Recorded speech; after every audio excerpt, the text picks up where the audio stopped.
Olá, senhoras e senhores, professor Paulo Alves aqui com você, na matéria de Direito Administrativo da equipe da CDF Concursos. Estamos aqui juntos com o propósito de analisar o simulado para o concurso da Polícia Civil do Estado do Paraná, um concurso há muito esperado pelos concurseiros, certo? E não à toa, certamente para ocupar esta função, este cargo tão relevante, tão honroso para toda a sociedade, que é o de policial civil.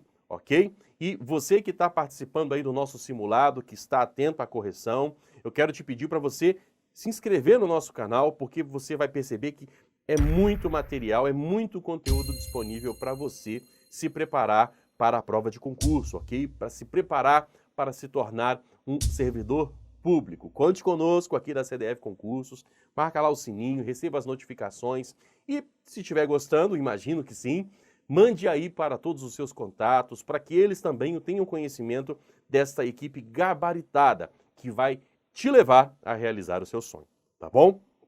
Bem, aqui especificamente, neste vídeo, nós cuidaremos das questões de direito administrativo. Vamos aí analisar uma por uma das alternativas, para que a gente entenda, certo, o nosso gabarito de prova, tá bom? Então vamos lá, o que interessa?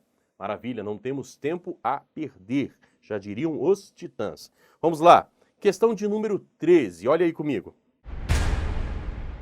O direito administrativo, como parte integrante do direito público, direito administrativo, parte integrante do direito público, difere do direito privado, possuindo conceitos e princípios próprios. Todavia, o Estado e a administração pública, não se encontram completamente desregulados no seu agir. A respeito do tema, assinale a alternativa incorreta, tá? Antes mesmo de entrar nas alternativas, eu preciso frisar para você a importância de prestar atenção no comando da questão, ok? Perceba que normalmente questões de múltipla escolha buscam encontrar a alternativa que está correta. Aqui neste caso, a questão busca trazer aquela alternativa que está incorreta, que apresenta uma inverdade. Então fique muito atento e, se for o caso, grife lá na sua prova mesmo para que você não esqueça esta direção, tá bom? Risque lá a prova toda, palavras-chave, risque para que você fique atento a tudo que é relevante, ok? Alternativas. A. O direito administrativo rege-se por alguns princípios, entre os quais o da supremacia do interesse público. B.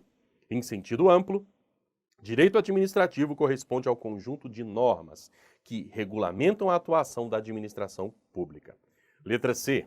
A administração pública pode, excepcionalmente, produzir atos normativos dentro dos rígidos limites constitucionais, mas aqui estará realizando função atípica. Letra D. A Constituição Federal de 1988 consagra um modelo de separação dos poderes, competindo à esfera administrativa a execução das leis promulgadas pelo Poder Legislativo, cabendo ainda a possibilidade de sofrer controle por parte do Poder Judiciário. E letra E. No Estado Democrático de Direito, as relações entre a administração e administrado são horizontalizadas. Ok, senhores? E aí, qual será a nossa alternativa incorreta, conforme o comando da questão pede? Observe aí comigo, então, a análise de uma por uma delas. Letra A. O direito administrativo rege-se por alguns princípios, entre os quais o da supremacia do interesse público. Ora, senhores, o princípio da supremacia do interesse público é um dos princípios implícitos da administração pública. O que significa? Que ele não se encontra descrito de forma expressa em nenhum lugar, mas efetivamente exerce efeitos sobre a atuação da administração pública, ok? E quando a gente fala aqui, quando a gente vê nessa questão, ela dizendo que o direito administrativo rege-se por alguns princípios, dentre os quais o da supremacia do interesse público, ela está correta. Tá bom, pessoal? Nós precisamos entender que a administração pública, ela tem a finalidade de atender aos interesses da coletividade, certo? E na perseguição desses interesses coletivos, ela não pode se dobrar a interesses individuais, ok? Então, quando um direito, um interesse particular ele colidir com o interesse da coletividade, este interesse individual, ele deve se dobrar ao interesse da coletividade. E é a partir deste viés, desta forma de atuação, que a administração pública vai agir, ok? Então, de fato, o direito administrativo, que é o direito que incide sobre a administração pública, ele é regido pelo princípio da supremacia do interesse público, ok, pessoal? Então, olha aí comigo, ó. A atuação do Estado é pautada pelo interesse da coletividade, que, por consequência, subordinará os interesses privados, tá bom? E aí tem uma informação importante que você vai ver um pouquinho mais à frente porque que ela é importante. Por isso que se diz que a relação entre a administração e administrado é uma relação verticalizada. O que isso quer dizer? Que a administração pública, ela se sobrepõe ao indivíduo. Por isso que essa relação é vertical, verticalizada, contrariamente a uma relação horizontalizada, onde os dois se relacionam em posição de igualdade, tá bom? Mais à frente, essa informação será bem útil. Então, nossa alternativa A está correta. B. Em sentido amplo, o direito administrativo corresponde ao conjunto de normas que regulamentam a atuação da administração pública. Olha aí, o professor Paulo Alves deu spoiler aí na resolução da alternativa passada a respeito dessa aqui. Exatamente, né, pessoal? Foi o que eu falei. Eu falei agora há pouco que o direito administrativo é este ramo do direito que se aplica à atuação da administração pública. Eu trouxe até um conceito aí para você dos professores Marcelo Alexandrino e Vicente Paulo, para que isto fique claro na sua mente. Olha aí comigo. Direito administrativo é conjunto de regras e princípios aplicáveis à estruturação e ao funcionamento das pessoas e órgãos integrantes da administração pública e as relações entre estes e seus agentes, ao exercício da função administrativa, especialmente as relações com os administrados e a gestão de bens públicos, tendo em conta a finalidade geral de bem atender ao interesse público. Veja aí que esse conceito se adequa àquilo que nós falamos anteriormente, sobre a supremacia do interesse público ao privado, tá? A administração pública, ela funciona para a coletividade. E aqui nós temos essa compreensão de que o direito administrativo regulamenta o funcionamento da administração pública, até mesmo porque um dos princípios que incide sobre a administração pública é o princípio da legalidade, conforme o artigo 37 da Constituição. Isso quer dizer que a administração, ela só pode fazer aquilo que a lei permite ou determina, certo? Princípio da legalidade estrita que incide sobre a administração pública. E é exatamente nesse contexto de normatizar a atuação da administração pública que nós temos o direito administrativo. Então a questão está certinha, mas lembre que aqui, nesta questão, nós estamos buscando a alternativa incorreta, tá bom? Vamos lá, letra C.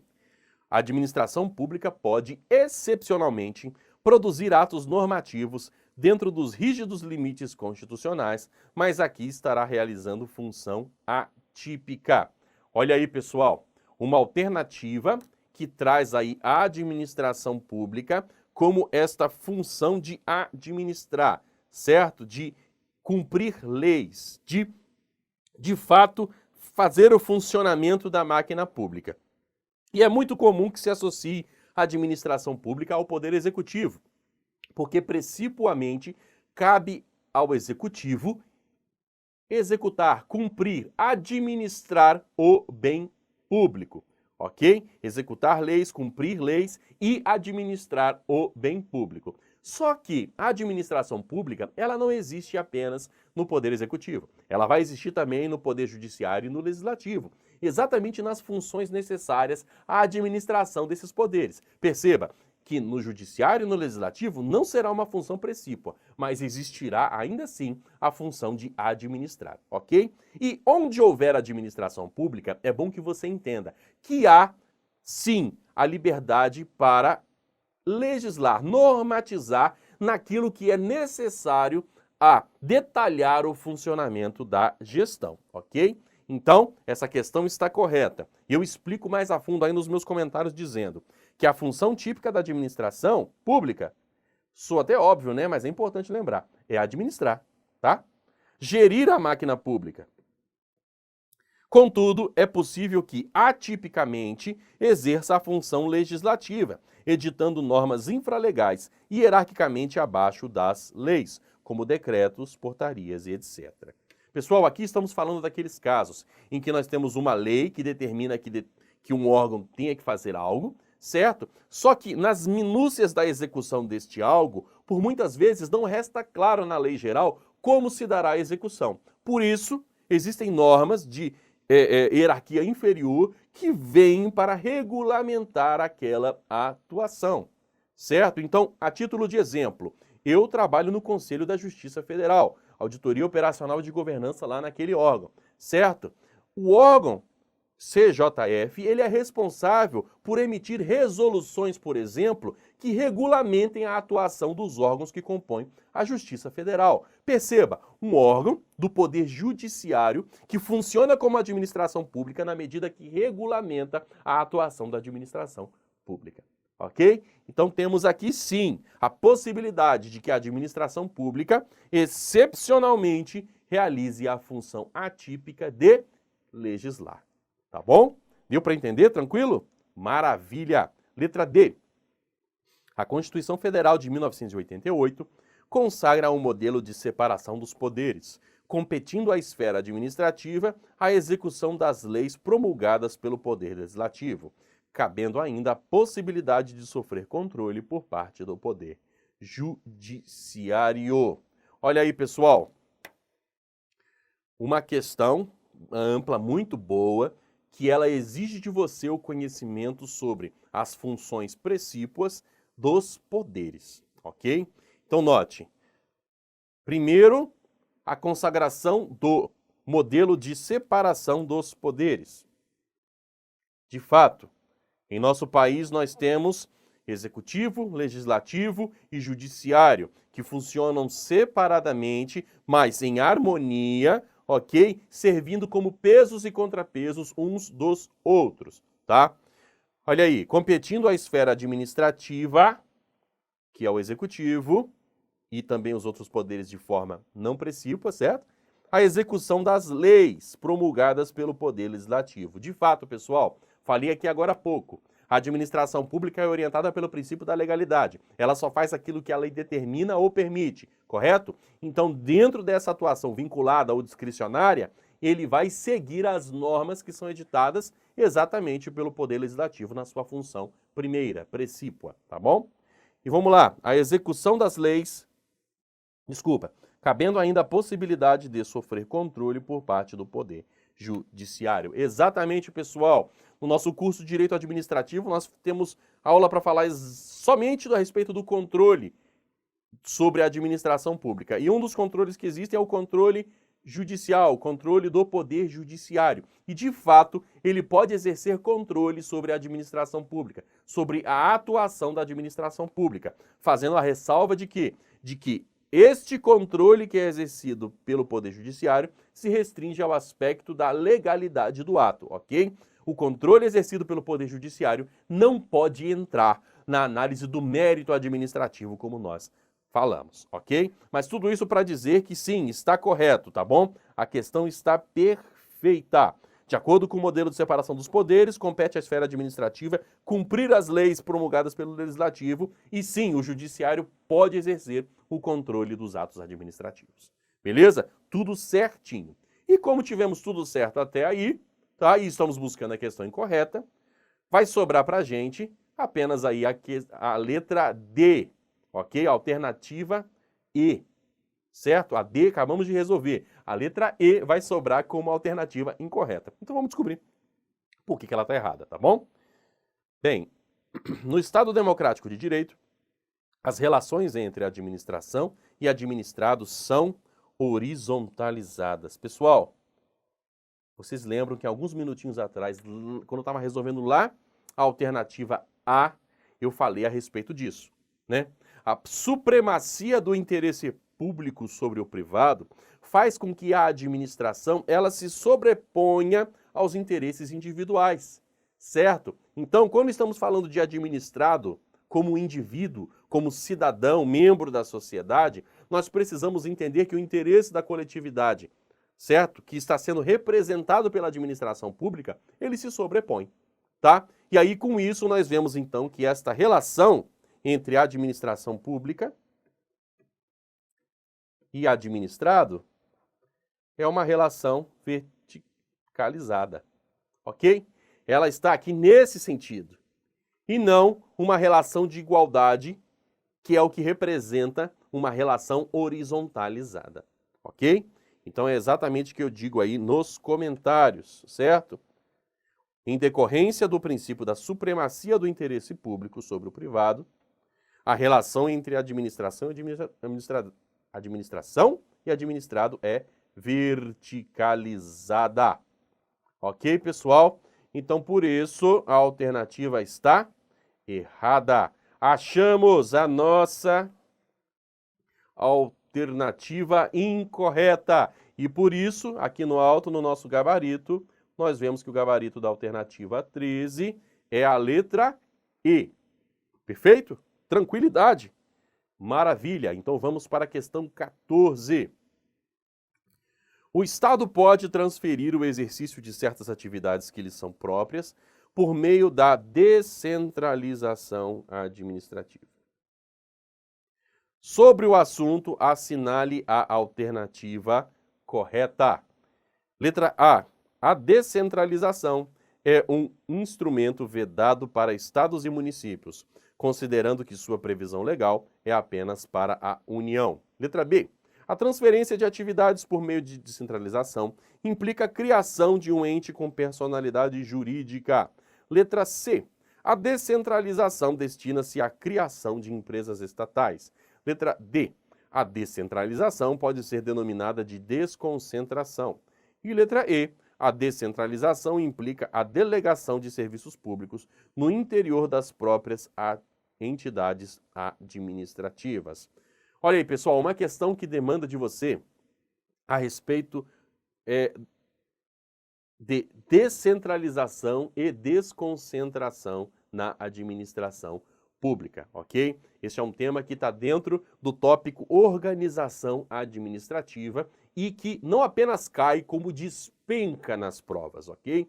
Então é muito importante que você estude essa matéria e por isso aqui nessa resolução do nosso simulado nós cuidaremos de alternativa por alternativa, tá bom?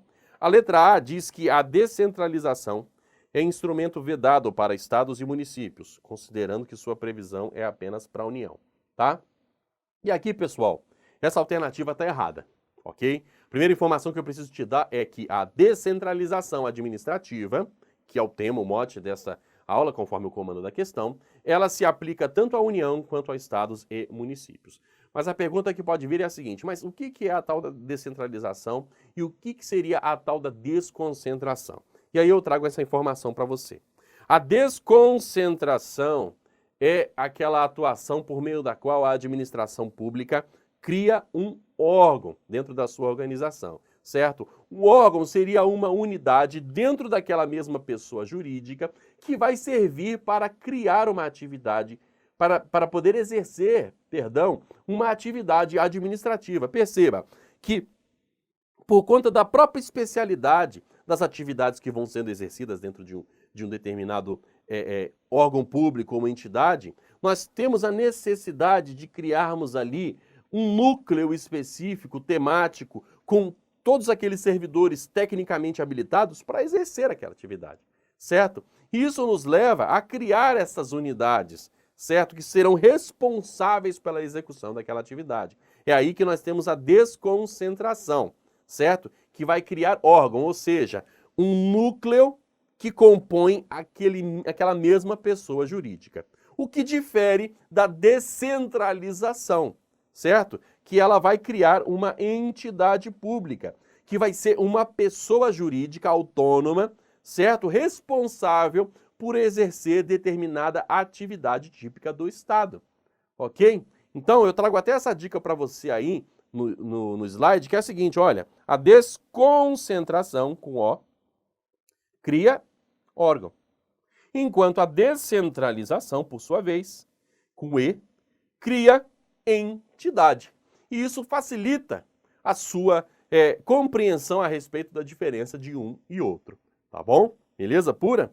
E é importante, eu digo também, dizer que a descentralização poderá ser realizada tanto pela União quanto pelos estados e municípios. Ou seja, essa atuação administrativa que vai criar entidades com o propósito de exercer atividades típicas de Estado, pessoas jurídicas que tenham autonomia para exercer essas atividades sobre fiscalização e regulamentação de quem as criou, certo? Ela pode existir tanto na União, tanto nos órgãos dos estados, quanto nos municípios.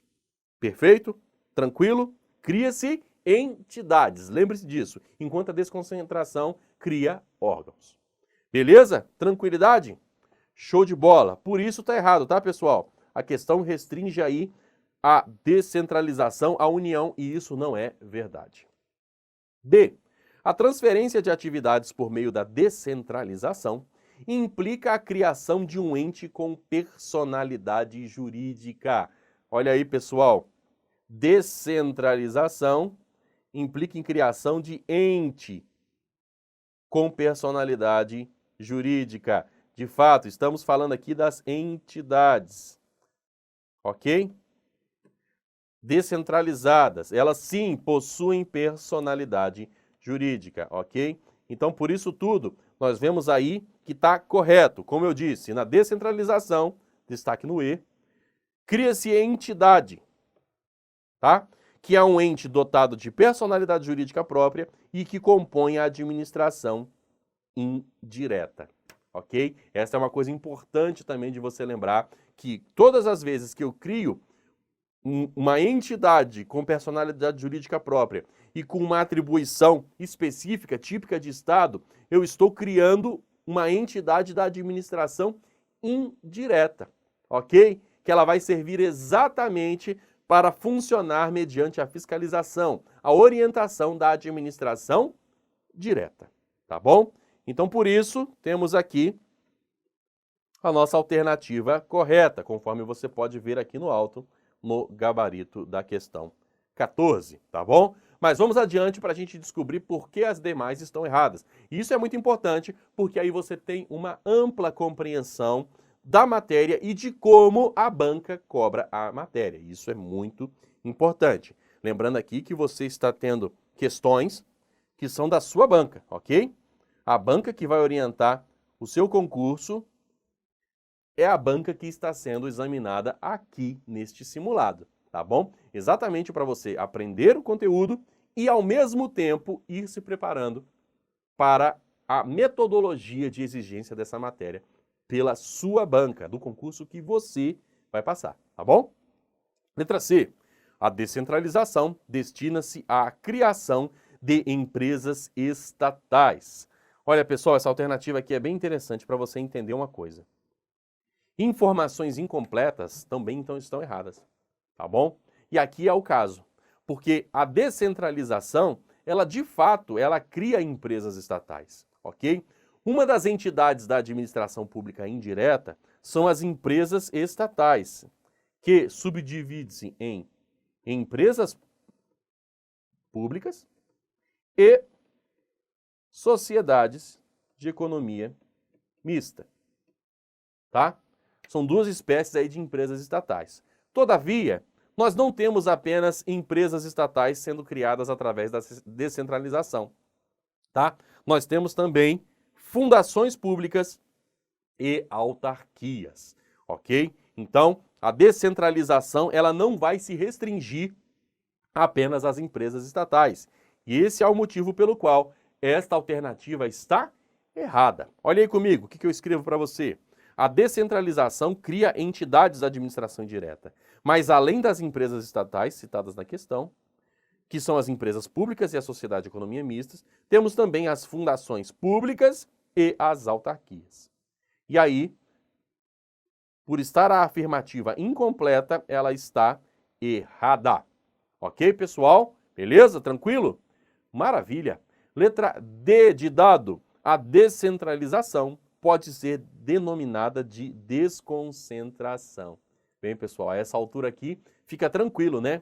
Nós já vimos aqui que são coisas diferentes. A banca, certo, afirma aqui, tratando os dois como se fossem sinônimos. E nós já sabemos aqui, neste momento juntos aqui, certo, que isso não é verdade, tá bom? A desconcentração cria órgão, enquanto a descentralização cria entidade, pessoa jurídica própria com autonomia para atuar numa função típica do Estado, sendo fiscalizado e orientado pela administração direta. Beleza pura? Tranquilo? Tá errado. Errado. E letra E. Leia aí, enquanto eu vou tomar um golinho de água. Presta atenção aí.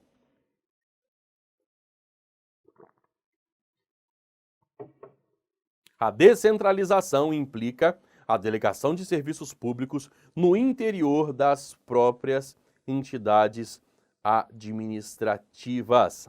Pessoal, a essa altura aqui, viu como é bom você ter essa análise aqui através dessas videoaulas? A essa altura aqui isso ficou muito fácil para você, não tá facinho? Porque olha aí, nós já vimos aqui que a delegação de serviços públicos dentro da própria entidade administrativa, ou seja, sem criação de personalidade jurídica, simplesmente distribuindo uma atividade dentro do âmbito de atuação daquele mesmo ente, nós estamos falando de desconcentração, certo? Desconcentração.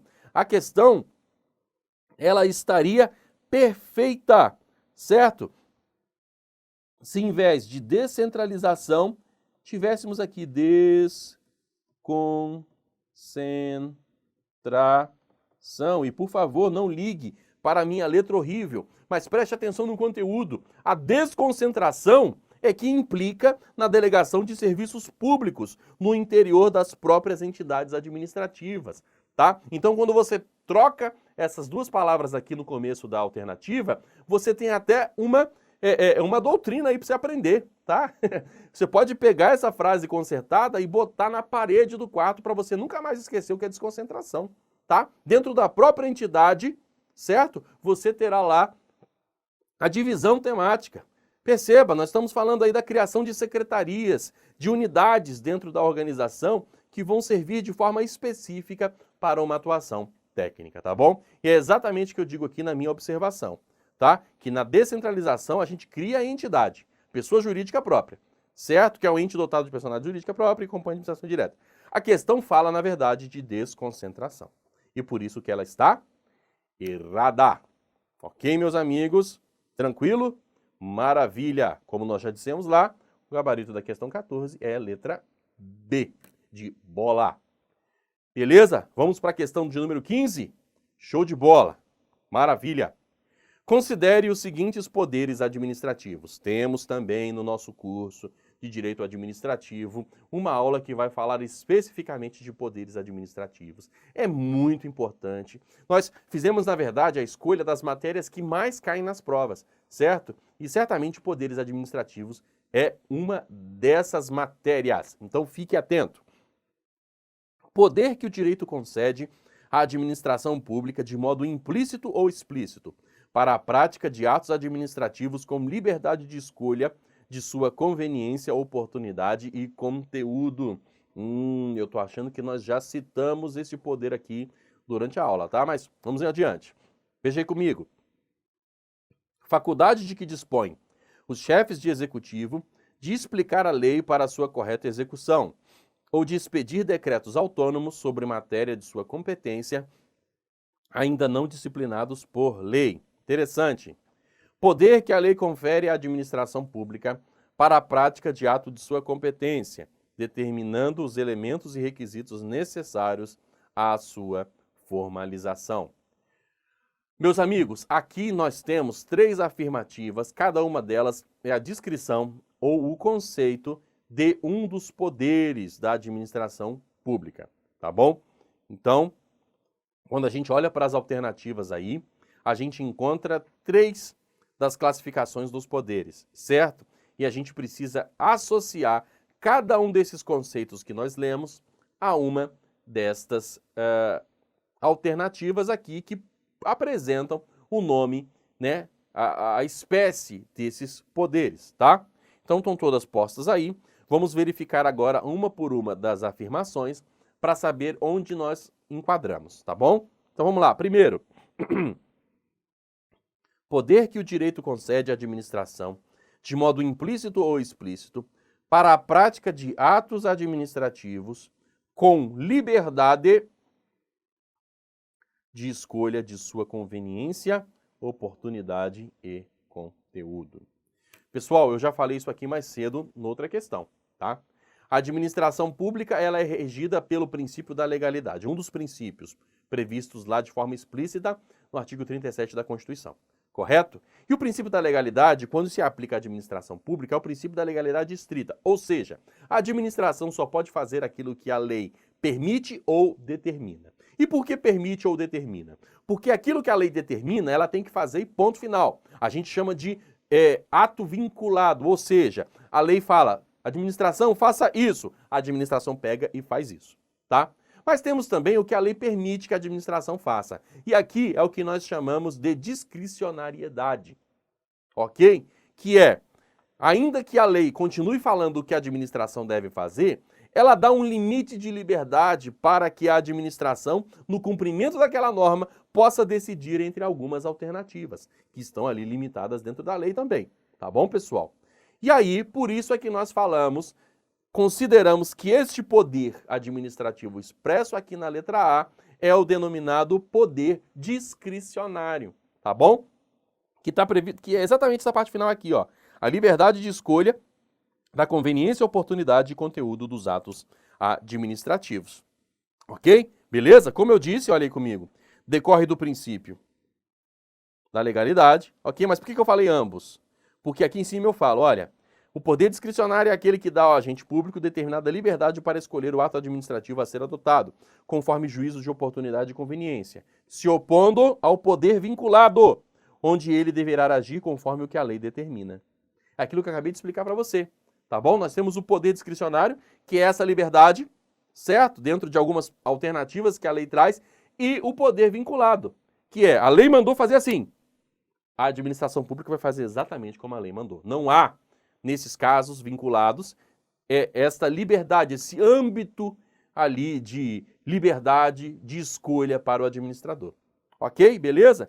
Mas então o número 1 está falando de poder discricionário, ok? Então vamos ver o que a afirmativa 2 está falando. Faculdade de que dispõem os chefes de executivo de explicar a lei para sua correta execução ou de expedir decretos autônomos sobre matéria de sua competência ainda não disciplinada por lei. Olha aí que legal como as questões se integram. Lá atrás eu falei para vocês a respeito da função atípica da administração pública de legislar. Não é isso?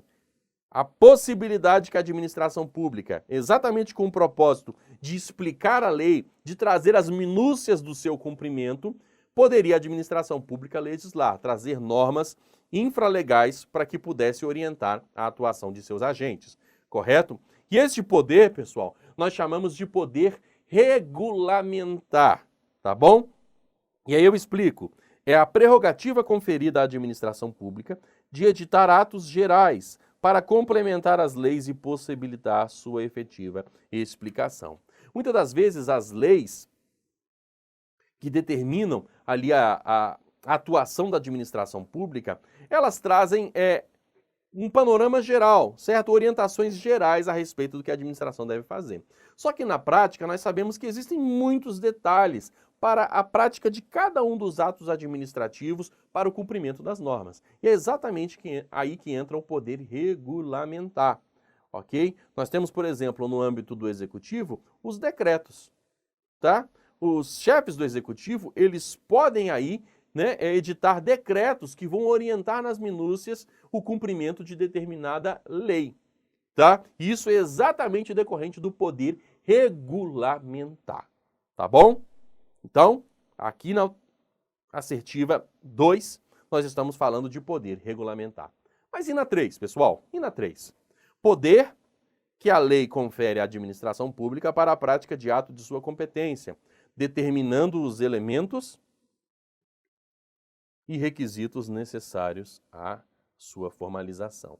Determinando os elementos e requisitos necessários à sua formalização. Então, a essa altura aqui, você já sabe qual é esse poder, certo? Porque nós já falamos aqui mais de uma vez a respeito dessa diferença. Ora, como vimos anteriormente, o poder vinculado traz a compreensão segundo a qual o agente público não possui liberdade para decidir conforme o juízo de oportunidade e conveniência, como é comum ao poder discricionário. Então perceba que aqui a alternativa está falando de a lei confere à administração pública para a prática de ato de sua competência, determinando os elementos e requisitos necessários à sua formalização. Ou seja, a lei já determinou todos os detalhes, todas as minúcias relacionadas à atuação administrativa. Aqui não há liberdade para que o agente público, para que a administração pública, ela possa decidir que é oportuno, que é conveniente. Não, aqui todos os elementos estão definidos e por isso a administração pública estará, como dizemos, vinculada àquela atuação, ok? Então estamos falando do poder vinculado.